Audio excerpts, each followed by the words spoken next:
Welcome to Season 4 of JustWannaQuilt. I'm your host, Elizabeth Townsend Guard, and I am super psyched to be talking to all kinds of people about quilting and copyright, entrepreneurship, all kinds of things. And now our theme. Waiting for no hesitation over at the door. We can feel it, we're not stopping now. We were lost, but we finally found it. And today's guest is... So my name's Nichole Scheider, and I'm calling from Checker Distributor, where I work as the brand manager for Gypsy Quilter. So very cool. And what's your first memory of someone sewing or quilting in your life? Oh, wow. I mean, I probably was like just little. My grandma's actually a fashion designer. And she always was making custom gowns or whatever for everyone. And she was my primary babysitter. So Nice. yeah. Nice. And so how do you identify yourself? Like obviously you're a professional. So I'm curious how much, and I know a little bit about you, but let me pretend like I don't. What role does craft or sewing or quilting play in your life? Is it important in terms of your trajectory, or is it not? Like, sometimes that's not the case. Well, I mean, so professionally, I'm a product developer. So I guess as far as my professional career goes, then yes, it's really important to continue coming up with ideas for new innovative products for quilting and sewing. And personally, it's my downtime, my relaxing time, my hobby. So I would say that for work, I do a lot more things focused on quilting, not so much sewing. And personally, I do a lot more, I would say craft sewing, and just learning all kinds of different techniques. And then I'll take kind of what I do in my personal time and translate it to my work time to try to repurpose a tool or take a technique from one area and bring it into the quilting arena. Yeah. So it kind of, I would say that I probably spend a good bulk of my time behind the sewing machine or thinking about something sewing or quilting related. It's so interesting because, I've had this weird experience. So I've been doing this. This is our 4th year. And so before this project, I just quilted. But now every time I'm quilting, it's my downtime, but it's also still my professional time. And in some way, it makes me feel like my hobby, it legitimizes my time doing my hobby, because I'm like, well, I have to do this because I have to learn more things, right? But also I feel like it's kind of invaded my hobby because I don't feel like there's any downtime from work. Do you ever feel that way? I mean, it's hard when your hobby and your work are kind of they overlap or mesh together. Yeah, it gets to be a little hard, I think, to separate, because I'll be working on something personally and then I'll have a great idea for work. And so you have to kind of stop, make all the notes, start going down that rabbit hole. But then you're like, oh, wait, it's Saturday. Right. It's Right. not This is supposed to be fun. Right.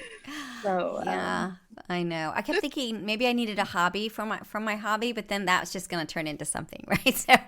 So I figured just stick with the quilting part. All right. So tell me a little bit about your journey. So your grandmother's babysitting you, and sort of let's go back to that.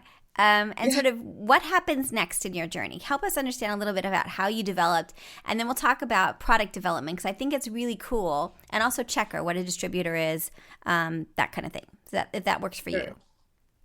Yeah, so we spent a ton of time at my grandma's house, whether we were being babysat or just, hanging out with her. And I was never allowed to touch anything, at nothing. So, because it was her profession, and also really, I would say her love, that's all she ever did. So. So I wasn't allowed to touch anything. So that made it even more interesting to me. And then in my high school years, I would ask her to make me dresses. I would pick out dresses that I would see in the magazines, and she would just magically make them. which kind of led to going to school for fashion design. So I went to school for fashion design, and that's what my undergrad was in. And then I realized that I really don't enjoy sewing clothes. It's super not fun. Why is it super not fun? So what part don't you like about it? Any of it, or anything, something specific? I think that like I'm definitely a tool person, which kind of leads into really what I'm doing now.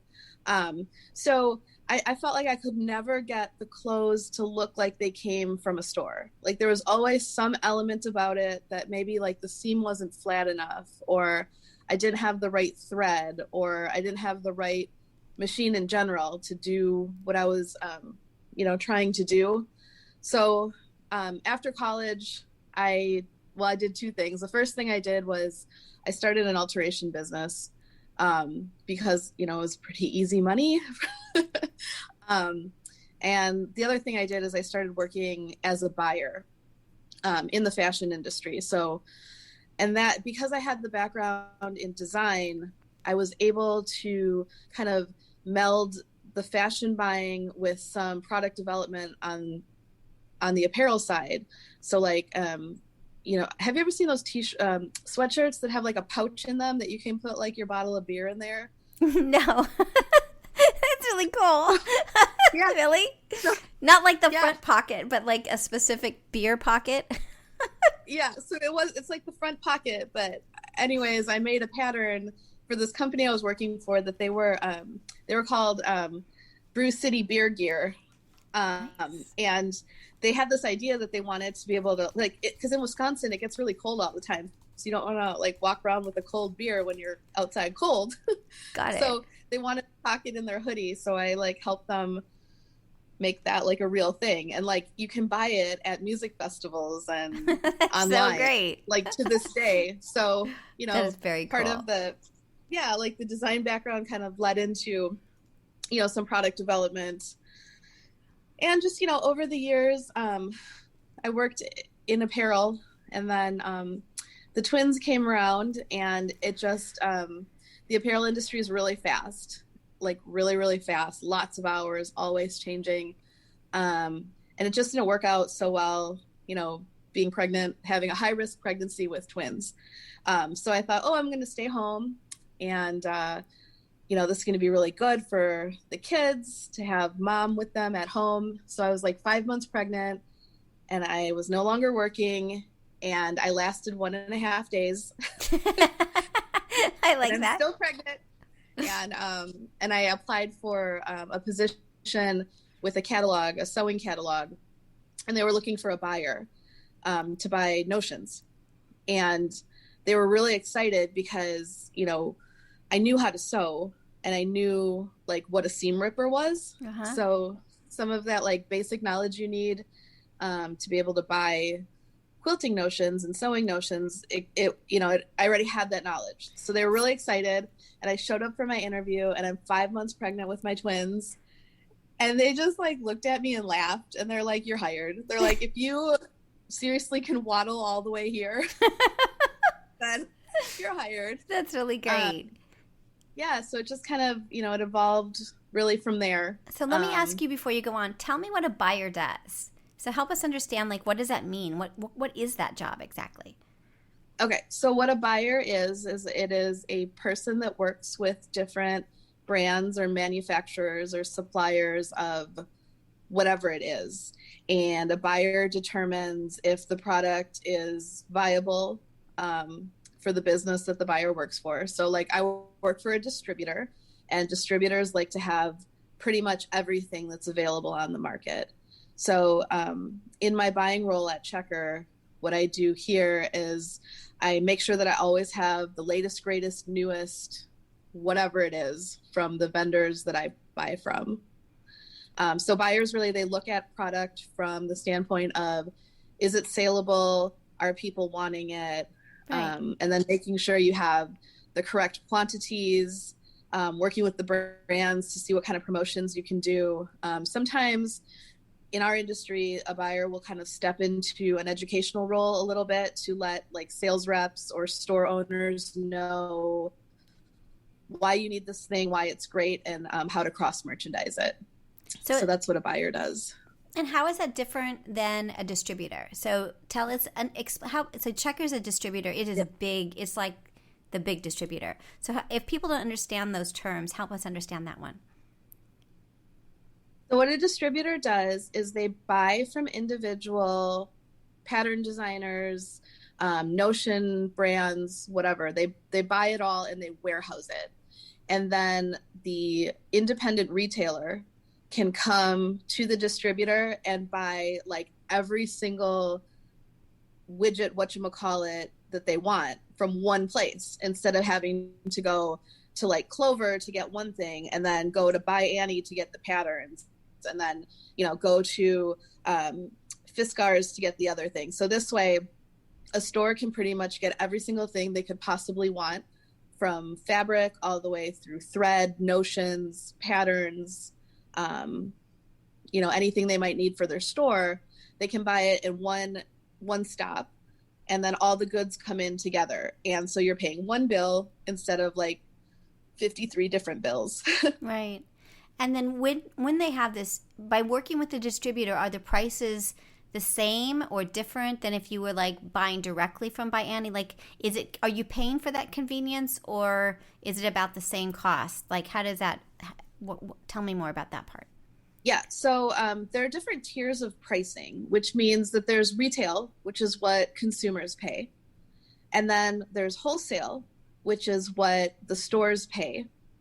And then there's distributor pricing, which is below wholesale, but above like a manufacturing cost. So to give you an example, if you see something in a store and it costs $10 to the consumer, the store would purchase it from either the distributor or from the actual brand for $5, right?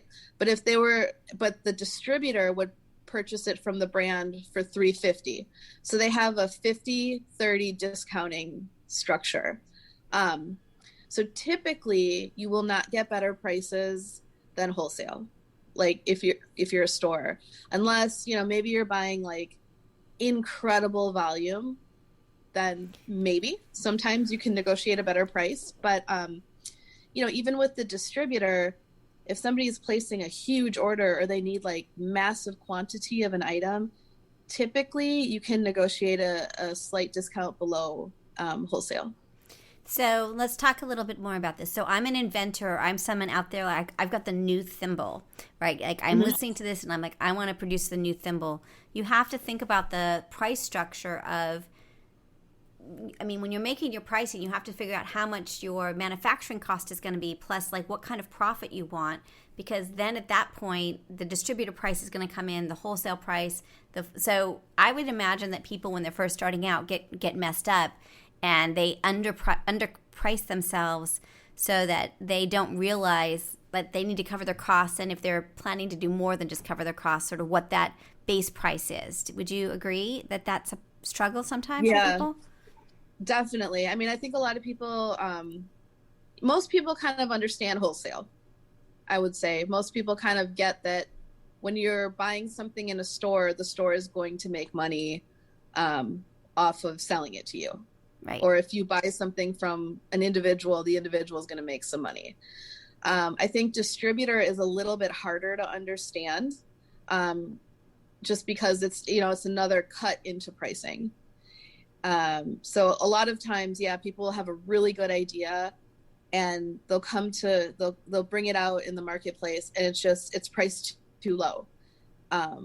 Because they didn't, or they're not able to necessarily distribute it. They can wholesale it, but they can't necessarily distribute it because they can't do that extra cut without and still make a profit and cover their costs, because their wholesale pricing should have really been the distributing pricing, their distributor pricing, or sort of whatever way they've done it. They've kind of not left themselves enough room. Is that what you're saying? Yes. You have to think about like what your margin looks like between what your costs are and what your wholesale is. So you need to make sure that there's enough room in there that if you take a further reduction, that you're still profitable when selling to a distributor, because what ends up happening is you always want to think omni-channel. You don't just want to like sell your thing one way. You don't want to be the only person that can possibly sell your widget, because you won't possibly sell enough. So the other benefit about distributors are distributors also help to market your product. Distributors have sales reps that are in and out of, 500 to 800 stores across the 5,000 to 8,000 stores across the country, on the daily basis. That's what a sales rep does. And they take the samples in and they show the stores things that the stores may not have seen, on their own. Right.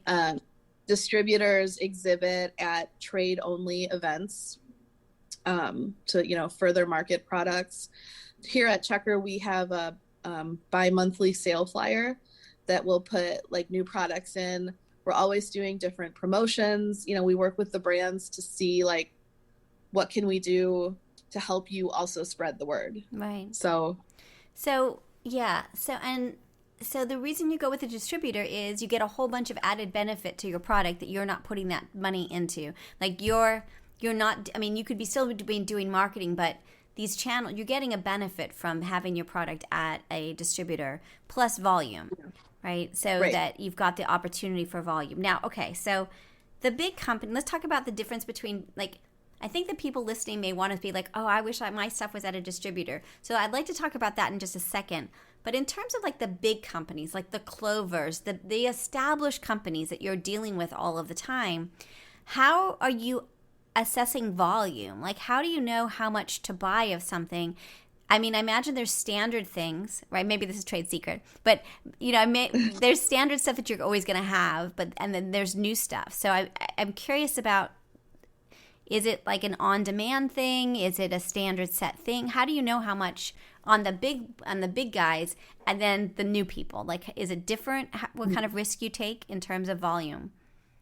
Yeah, absolutely. So, if somebody is like really established, then we'll have years and years of sales data. So we'll kind of know, like, well, when this particular, let's talk in terms of pattern designers. Okay. So let's say this pattern designer is really well known, and I know that every time she launches a new pattern, I sell X many.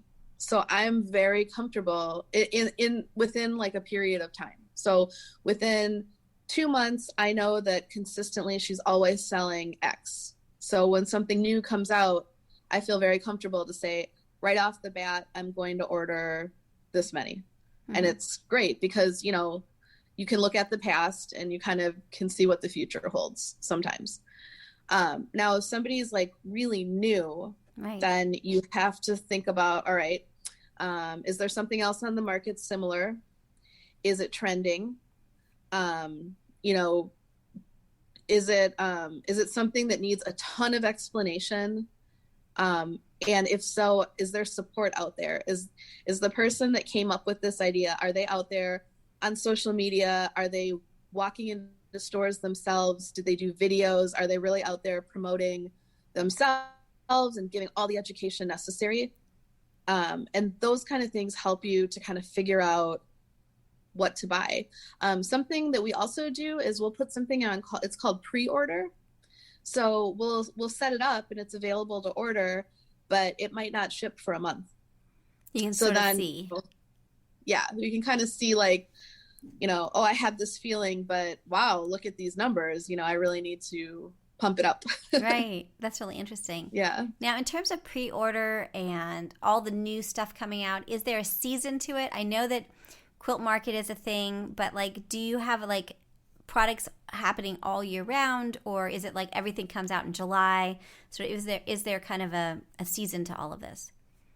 Not really. I mean, there are certain vendors that you kind of know they're going to come out with something like January-ish, and then maybe again at the end of summer. But it really, I don't really think that, Quilt Market plays into the release of products as much anymore. I think just because like everything is so digital. Yeah. Interesting. Okay. You So tell me a little bit about what you do, what you're sort of focused on, and how did that occur? Yeah. So like I said, I'm the brand manager for Gypsy Quilter. Back in 2013, Checker purchased Gypsy Quilter and brought it, and now it's, their brand. Right, And, which I was like, that's true. Like, I was so excited when we connected because I love Gypsy Quilter. So, you guys haven't sent me anything. I'm just saying that I totally love it on my own. It's not a commercial or any kind of endorsement thing. So I know Gypsy Quilter because it's they're purple, right? Your stuff is purple, and it's the thing where you have the big ruler and you stick the thing on so that you can like push down on it. Like I use that constantly, right? The gripper, right? I saw it at in a shop hop, and a store was. Okay, a small interlude. I am not sponsored by Checker or Gypsy Quilter, but if you're interested in learning more about their products, you can find them all over the place, but even on Amazon. I'll include a link to the gripper that we talk about in the show notes. So Gypsy Quilter, we'll talk a little bit about that. So tell me a little bit more, like it has saved me on like a thousand times. Tell me more a little bit about what Gypsy Quilter is. So Gypsy Quilter really started as a brand that focused on finding a problem and then a solution to make quilting more comfortable, easier, more organized, more ergonomic. So they really focused, Lynette was the lady that started the company. She really focused on innovative, new, useful notions, gadgets, tools to make quilting, more just easier, and things that you want to tell all your friends about. Yeah. And I mean, I think that's really true of this kind of things that you put out. I mean, it's interesting because you're like, oh, I need that. I didn't really know I needed it until I saw it, but now I'm like, yeah, I so need that. Yeah. So everything pretty much, all the original items for the most part solve a problem, or it was something kind of new and innovative. And then as Gypsy grew here with Checker, we started adding different products that were kind of like everyday products or things that are definitely quilting specific, but it's like you said, it's one of those things that you didn't know that you needed until you had it. Right. And then like a year and a half ago, I had the opportunity to join the Checker team and focus primarily on growing the Gypsy brand and adding products and, continuing the thought pattern of what's needed out there, what's interesting, what solves specific problems. Yeah. And so that's primarily, I mean, really... like people, they laugh at me and they call this the manufacturing plant in here. Yeah. Because I have my sewing machine, I have an embroidery machine, I've got all kinds of tools. I'm like constantly testing this, that, and I mean, it's super fun. Who doesn't want to come to work and play their machine, right? Right. So I'm looking at the website now. So first of all, why would Checker want to buy Gypsy Quilter? Like, because they were distributing all kinds of other people's notions and materials. Why would they want an in-house brand to develop? So just this is my own personal belief, not speaking for Checker, but I think part of the draw to being a distributor is to have product that not everybody has. So to have some exclusive product. And, Checker really has everything. They have the largest selection of fabric of any of the distributors. I mean, we pretty much have, if you saw the warehouse, it would be like, wow. That's really cool. And also they have a lot of success with the Creative Grid ruler brand, right? Which is also proprietary. Yeah, let's talk. We can talk about that as well. Let me tell us a little bit about the Creative Grid, and then we'll come back to. I want to ask you some more questions about Gypsy Quilter. So tell me more about Creative Grid. So Creative Grid is an exclusive brand of rulers available to independent quilt shops. So it's not available like at Walmart or Joann's. And they have a non-slip grip on the back of them to make them real easy to work with. And they're made right here in the USA. So, those are all just kind of really unique features about the Creative Grid rulers. And I think a lot of us have them. So they're very, very popular. They're like one of the top big brands of rulers. They're the ones that are white and black, and then they've got the little circle sticky stuff on, right? They're like kind of, yeah, exactly. I think my 6.5-inch ruler is a Creative Grid. Yeah. So I also have your mask one, the face mask template that you put out. I have that one too. Okay. That one was fun to design. Did you design that one? Yeah, so I worked, I'm not the Creative Grid person, but I worked with the Creative Grid team on that one. So like I said, my background is in apparel, and with the fashion degree, it just kind of made it a little bit easier to work out the kinks on that guy. And it's very cool. And I noticed on your website that you also were carrying, the Gypsy wife was carrying the elastic for the mask. So little with the, I didn't know that. I needed you. I needed you like 6 months ago. Those. Yes. Yep. Is that your? Was that your? Did you guys have that beforehand, or was that something you started to make in the midst of the pandemic? Yeah. So that was crazy with all of the elastic needs last year. We did not actually. So I don't know if you recall, but elastic was like nowhere to be found. Nowhere to be found. That's right. It's true. So we really, myself and the other buyers here, we were working around the clock to get elastic. I mean, I would be on the phone with some of my suppliers in the middle of the night while they're in various markets grabbing as much possible elastic. That's craziness. Yeah, so I definitely did not invent the mask elastic. I saw it somewhere and worked with some of our manufacturing partners to see if we could just, bring it in, and we were able to do that. And add the little ball that makes it, that was the problem with the elastics. If you didn't have a way to make them adjustable, it was really unhelpful, right? So right. Yeah. Yeah. So, it was definitely an evolution. At first it started with everyone wanted white 1/4-inch elastic. And then all of a sudden it was like, oh, we really need black elastic because of people that have to wear uniforms, like police and fire and all of that. Right.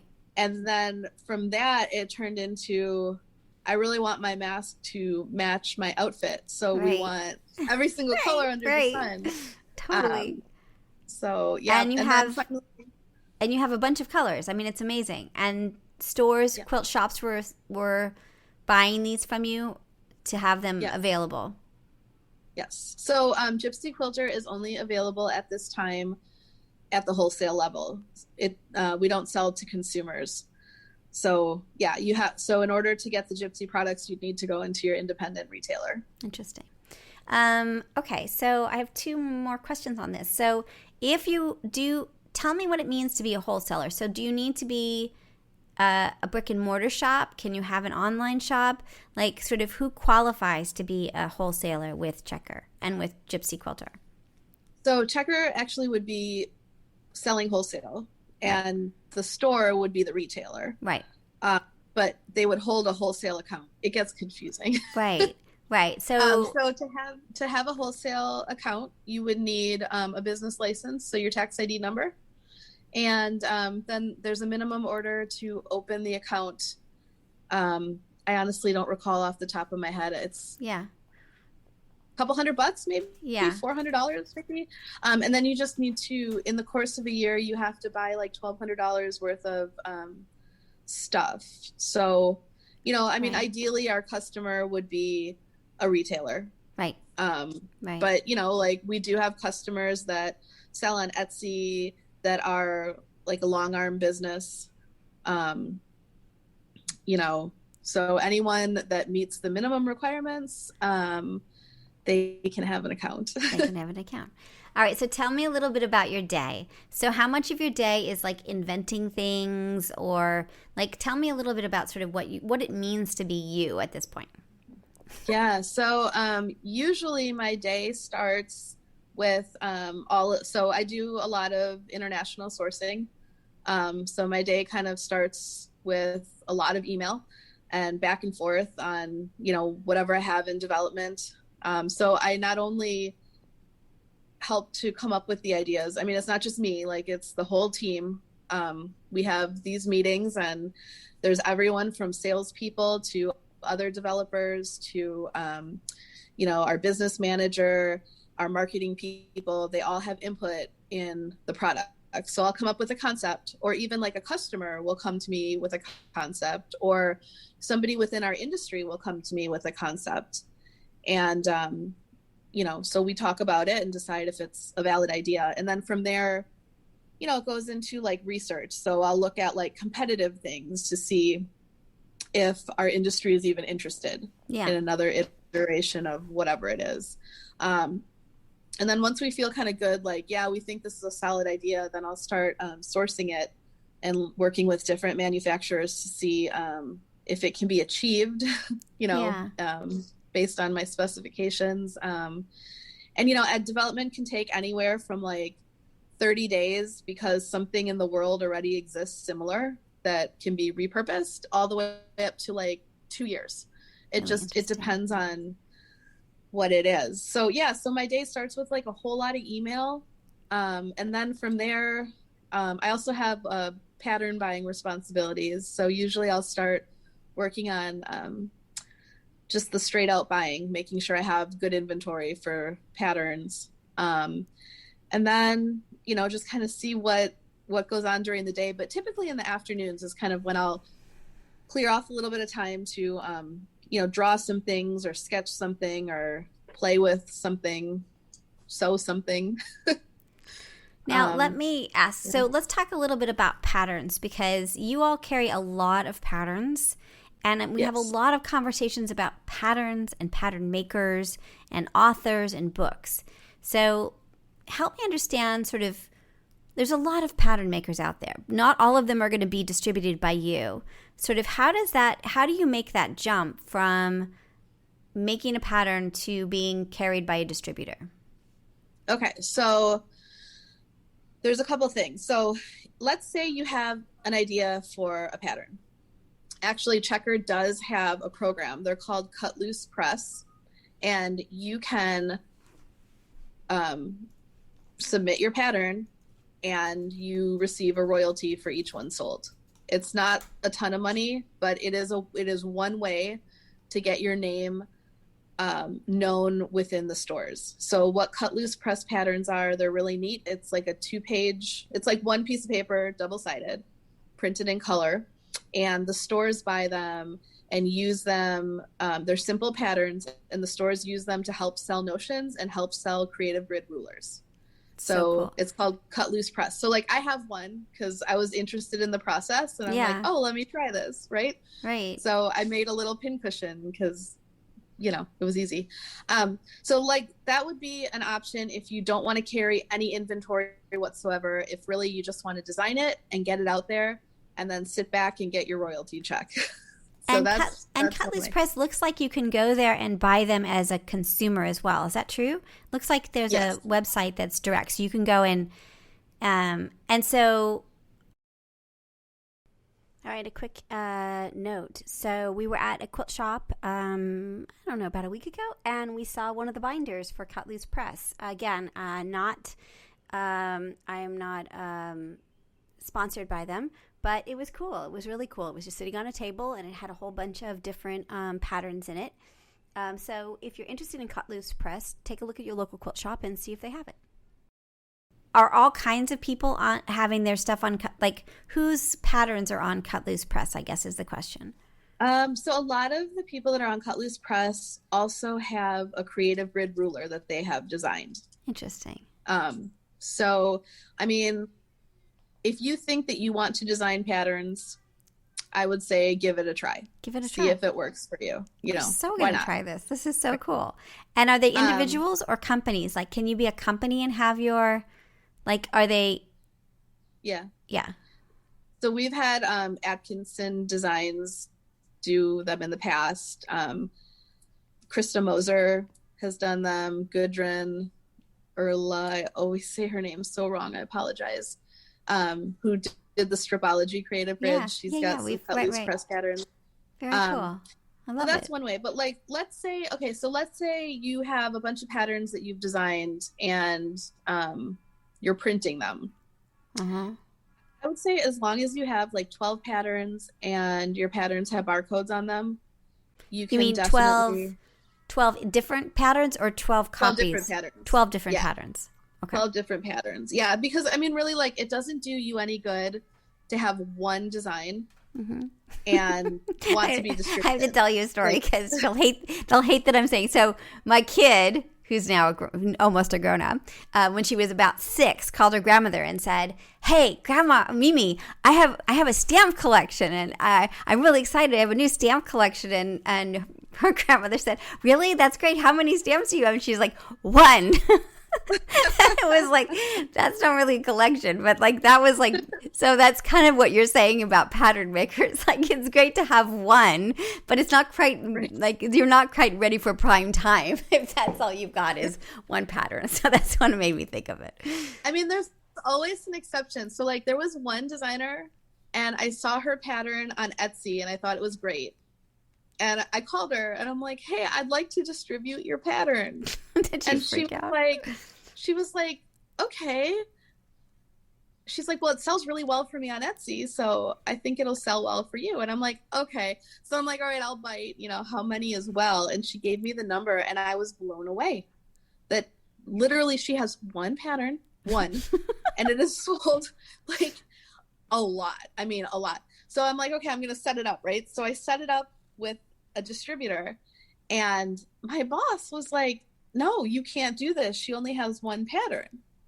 And I'm like, "Well, it sells really well on Etsy, so let's just give it a try. Like, it's not going to hurt anyone. Right. It's one pattern, Right. And the amount of this pattern we sold was like incredible. So, I mean, I never want to say never. Right. There's exceptions to it. Right. That makes sense. And especially like in our industry, I think we've talked about this, like there's very low barrier for entry. If you have an idea, if you're passionate, if you're out there and like you're hustling and you're getting in front of the stores and you're doing the trade shows whenever those things happen again, or the shows where you can, like the quilt shows, where you can sell your stuff. Like if you're out there and you're talking to people and you're very active in promoting yourself, it doesn't matter if you've sold 7 or 70,000. Yeah. That's what distributors look for is, somebody that's also out there pushing their own brand. So like if you're a new pattern designer and you're like, "Okay, I'm ready to be distributed. I want to do this." Great. Just be ready to be like, "I'm doing XYZ to get my name out there. I'm, this is what I am doing. These are how many patterns I have. This is how I'm actively promoting myself," because there's so many patterns, and if you're not like actively telling the world how amazing you are, right, no one's gonna see. All right, so let me ask you, on your cut loose press patterns, then I'm looking at the website. There's an email. You email them. Do all of the patterns look the same? Are there requirements for the patterns? Sort of, how do you keep a consistent brand or look with cut loose patterns? Or are they different for each pattern? So there's a template, and when you input like your instructions and all that, it like gets filtered into the template. That's really cool. So it has to fit in the confines of the template, like everything, your instructions, if you have templates or whatever, it all has to be there. Yeah. And then you also have to submit at least one really good high res image of whatever it is you're making. Very cool. I love it. And I mean, it's super simple. Like, yeah, the first one you do, it takes a lot of time because you're new to it. Yeah. But, I mean, after that, you put it into the template and then you just kind of like wait for your royalty check. I love it. We're going to totally try this. I think this is so cool. So we are starting so we have a ton of books. We don't know how to deal with the distributor part of the books. That's the students are going to be working on that. So we have a whole bunch of business and law books for artists, crafters, and quilters. You know that because you've been part of our copyright camp, and that's been super fun. And so it's very much like get the word out about how you do the law part. We're also starting this new series, which is a law and craft series, which is trying to sneakily teach people the IP stuff. So like and our first one is We're working on our first book now, which is a theme. But then we talk about all the other copyright and history and trademark stuff that will show up with this particular type of work. But we're also going to try to make a bunch of different patterns that are, because the book isn't going to be full of patterns. But I think as we start to make them, we should totally try the cut loose press. Why not? It doesn't harm us at all to see and try it and experience it. I think it would be really great. Now, when people submit patterns, do they agree to only have the pattern there? Is it a non-exclusive license to the pattern? Is it an exclusive license? Sort of what's happening in terms of the relationship you're creating with Cut Loose Press? Yep. So you agree to purchase it back from Checker to sell it yourself. Does that make sense? Interesting. So you can't have a pattern there and also have your own version out on Etsy or something like that. That you're giving you have to agree that you're going to. The Cut Loose Press is the one that's going to be selling that pattern. So Cut Loose Press owns it, but at any time you can decide that you no longer want Cut Loose Press to have it, and you just send them a letter and you're like, take it down. Interesting. And they're like, okie dokie. Oh, we so have to do this. I think this would be so much fun. But what a lot of people do is they will. So the other cool thing about Cut Loose Press is that it's on anti-copy paper. So what is that? So you can't make a photocopy of it. So if you have the physical, what do I have? I want some of that. Really? I didn't even know about that. All right, anti-copy paper. Yeah. So this is my pattern. Oh, I love it. Pig. Okay. So, and there's a binder too. You can get a binder to put them in, right? Yep. And then there's tabs here along the side that tell you what kind of I love it. Pattern or whatever it is. Uh-huh. But can you see there's dots? You can't. So oh my gosh, I want this. That is so cool. If you try to photocopy it, it won't. It'll just come out all muddy. So what people do, let's say I wanted to sell my little piggy pattern, I would just order them from Checker, and then I would totally love that. Resell them. All right, so we have to do this because we totally that's so insanely cool. All right, I didn't know about anti-copying paper. Now that is a thing. I want lots of it in my life because I think that's very interesting. It solves all. Why aren't people just using anti-copy paper on everything? Why aren't the pattern makers just using this? Well, it's expensive, for one. So it's not cheap paper at all. It's a lot more expensive than just regular paper. But yeah, you can't copy. You can't copy it. It's anti-copying paper, and it's like a cardstock, so you can kind of see it's a cardstock. Right. Yeah. Seriously, though. Yeah. You can get 25 at Amazon. You can get 2,500 sheets for $100. That's a pretty good price. I mean, considering if you're trying to not have people copy your stuff. Right. I suppose. I don't know. So I mean, you can still take a picture of it. I'm showing you. That's true. That's true. So. But no, I mean, it's pretty cool. And the cool thing about it for the stores is down here, they're custom printed for each store. Each store. Oh my gosh. So, okay. Well, we have to talk because this is so insane. This is okay. All right. We'll talk in just in a second. We're almost done and you're going to have to go in just a second. Okay. So, books. So you can do Cut Loose Press. You potentially could get into the mainstream Checker because you're a big enough name or your patterns are cool, and so that's the whole thing. Tell me about the book side of stuff. Is it harder to get a book picked up by Checker? I'd imagine it would be. Sort of how does that work exactly? Well, no, I mean, if you're published by one of the publishers that we regularly major buy publishers, from, C&T Publishing or Schiffer, any of those major publishers. Our, right. Fox Chapel, all of those. I don't know, is Fox Chapel still? Well, anyways, if you're published by a publisher that we buy from, you're pretty much guaranteed the book will be picked up. Okay, so what about someone like us? So we're an in-between, right? We're starting to become a press. We haven't become official press or self-published people. Even Leah Day, I mean, she's super famous, is self-publishing, but self-publishing is becoming more and more, you have more control. there's a whole bunch of reasons why you do that. How does that market work with you guys? So all you really need to do is like send an email to That's just cool. like customer service at Checker. I mean, really, you could have like one idea. You could have one cool idea. And I'll tell you what, if you send the email to Checker, a buyer will absolutely look at it and evaluate what it is. And chances are, you'll get a phone call and that's so insanely cool. Yeah. So like the books, the Just Wanna series, right. That would definitely be something that would make sense that we would really look at picking up. Oh, well, then let's do it. I think it'd be great. The more, I think it'd be really cool. All right, you've given me 1,000 things to think about, and we need like 500 more hours together. This has been super great. So obviously, IP is super important to you.